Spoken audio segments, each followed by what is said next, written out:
Upgrades.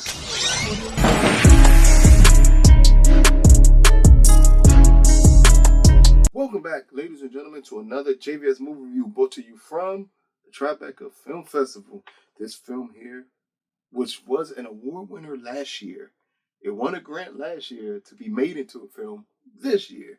And this one is Color Book. And here's a quick synopsis. A devoted single father adjusts to his new life after his wife's passing while raising his son with Down syndrome. They embark on a journey through the metro Atlanta to attend their first baseball game. And it stars William Catlett as Lucky and Jeremiah Daniels as Mason. Is directed by David Fortune. Now, this is a film. If you show the short film, Color Book, and you understand that this film is based off of that short film shows so much promise into the premise of what you could do with this film. Here we get the perfect, and it's not a name that a lot of people use for a film that really fits, but the perfect mundane type of movie.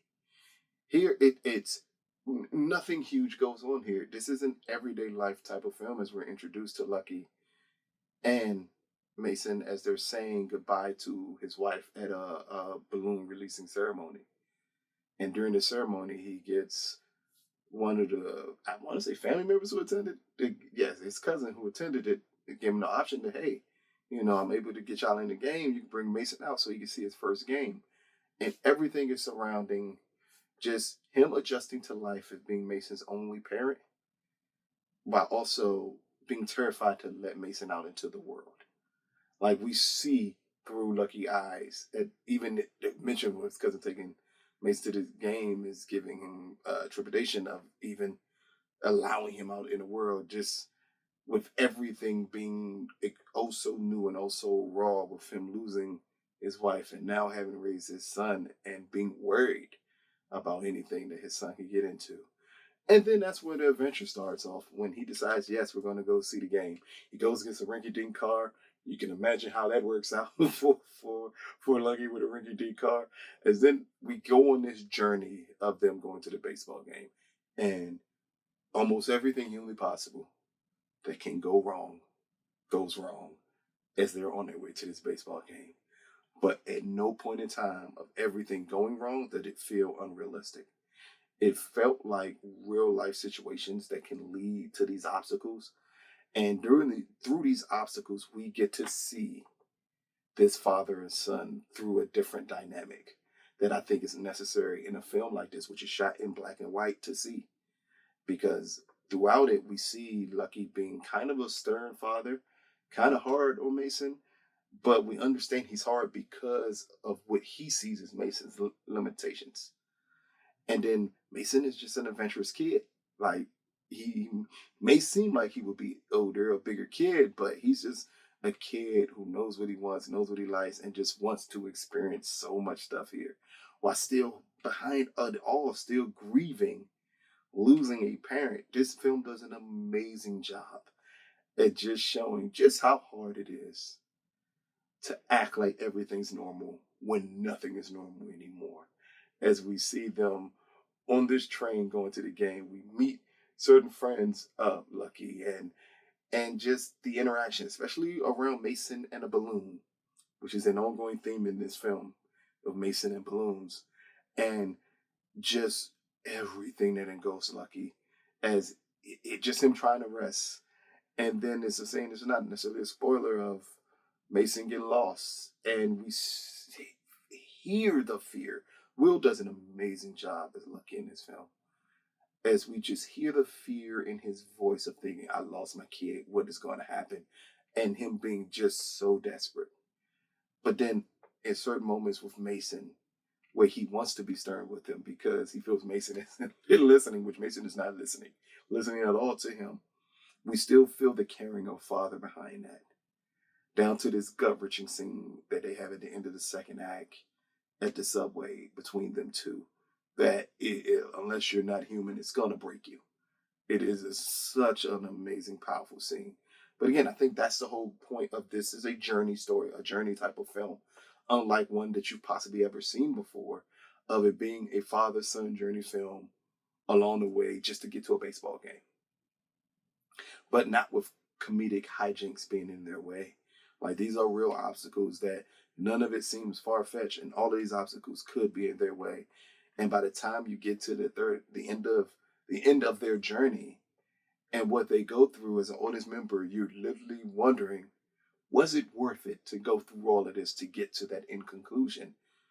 And that, as an audience member, to me, is what you're going to be stuck with. Is that journey worth it in the end? Because it's going to make you question, what was the purpose of the journey from the beginning? And I think that's what great films do.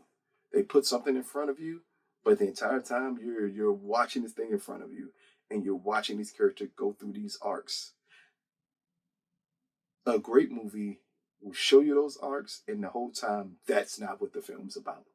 And that's what Color Book does, is that you see these struggles that they're going through to get to this game, but by the time you get to the end of the film, you realize it was never about the game. That was the least of the issues here. And that was not the purpose of this journey, was not the game. It was more about self-discovery of Lucky than it was of the game. And that's what's so beautiful about this, along with just amazing performances. Like, everyone is great, even some in limited roles here are amazing. But Will Catlett is awesome. Awesome. And little Jeremiah Daniels, who plays Mason, is great in this film. Their chemistry as father and son is amazing. Like, at no point in time are you watching this film thinking you're watching two actors playing father and son. You would 1,000% think that he was his son and his name was Mason. As just the little nuances of the way when Mason does not want to listen, and the way he counts down for Mason to react to him. It feels so authentic. This film, it's a film with a message to watch, but it's not overly powerful where it overtakes the film. It doesn't feel like there's any dread in the film, even though it's not necessarily a happy-go-lucky type of movie.